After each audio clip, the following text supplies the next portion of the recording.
So I'm Rachel Schuler. I'm the chair of middle school science here at the Meadowbrook School in Weston, just outside of Boston, Massachusetts. So the Bird Project is how we kick off the year in sixth grade life science. It's a project that lasts from September through Thanksgiving. It involves sixth graders in pairs working to interview their junior kindergarten buddies. The sixth graders interview their JKers, and simultaneously in science class, they're learning the basic ornithology of 4 key bird species on campus. They're going out with binoculars, they're observing them, they're reading about them, and they are becoming experts on just these 4 species that we find on campus. At the same time, they're also becoming, hopefully, experts on the junior kindergartners, and they're using those 2 pieces of sort of understanding information and the needs of the junior kindergartners to design something for the junior kindergartners that bring alive their excitement about Meadowbrook's birds. So design thinking is 5 steps. The first one is understanding, so understanding the problem that you're trying to conquer. Define what you're trying to conquer. Then it's brainstorm what you're going to do, and then make a prototype after that brainstorm, and then retry over and over. For the Bird Project, we started in the understand phase, and that was 2-pronged, understanding birds on campus, 4 specific species in depth, really understanding the background, taxonomy, and ornithology, and also interviewing the JK students, the junior kindergartners, understanding their needs, what makes them tick, what gets them excited. We asked the JKers questions, and so we asked them, like, what do you like to do? What did you do last night? And that kind of got them to tell us a little bit about what they like to do. And then we asked some parents too.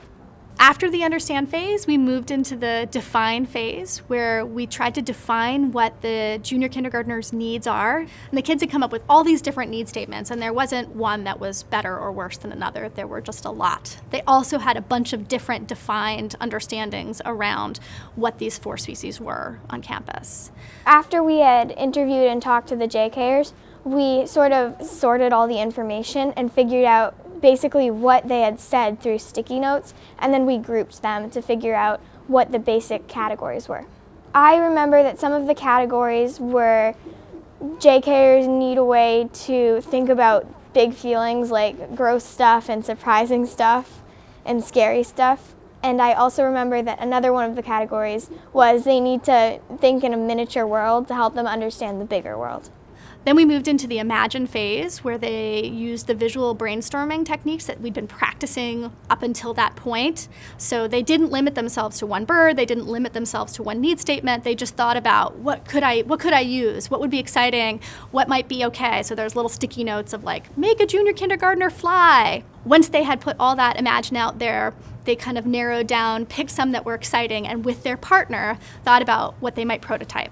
So we wanted to create a toy that wasn't too challenging, but it wasn't too hard, that taught the JKers about birds. Moving into the prototype phase, they made a very rapid, low-resolution prototype of their first game or toy or experience, with the hope that they would try that out right away. My favorite thing about the Bird Project was when we finally found out what design thinking's most valuable step is, which is prototyping. We focused less on making our prototypes in the beginning look good, and we focused more on making sure that the JKers could get the basic idea.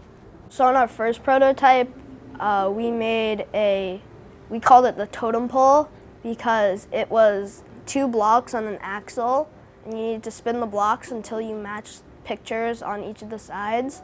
So they moved into the try phase, trying that out first with each other as pretend JKers, just to make sure it was safe, and then also in buddy time with their actual junior kindergartners. We found out that the totem pole was too easy by testing it with JKers, and we found out that it was way too easy because they could do it in like 30 seconds flat. Because once they matched one, they got all the other ones. So we underestimated the JKers' intellectual capabilities. So we had to go back and find a harder way to make our prototype.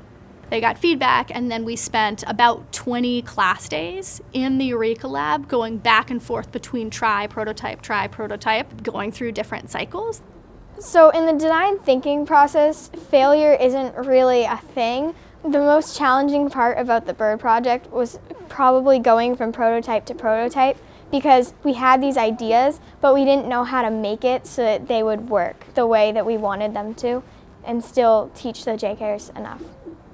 I think the most challenging was the time frame, but also if something didn't work, we'd have to scratch that and then go back and retry it or do an entirely different thing because of design thinking. They came up with about 4 real prototypes that were tried with the junior kindergarten.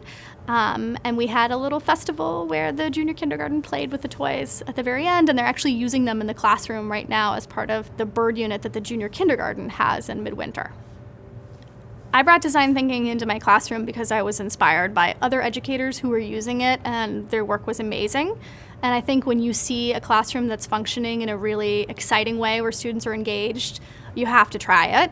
I think as a teacher designer for a design thinking project, you have to be really careful and thoughtful about where you want student choice to flare out and where you want to put the design constraints in place.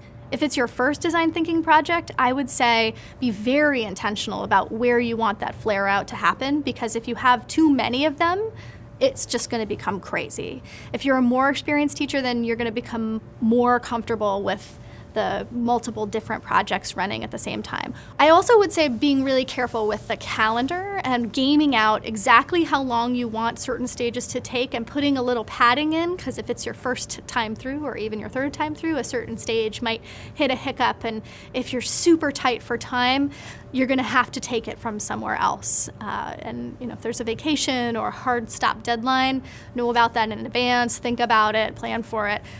Some of that's basic teaching, but it also can be extra challenging with a long-term project.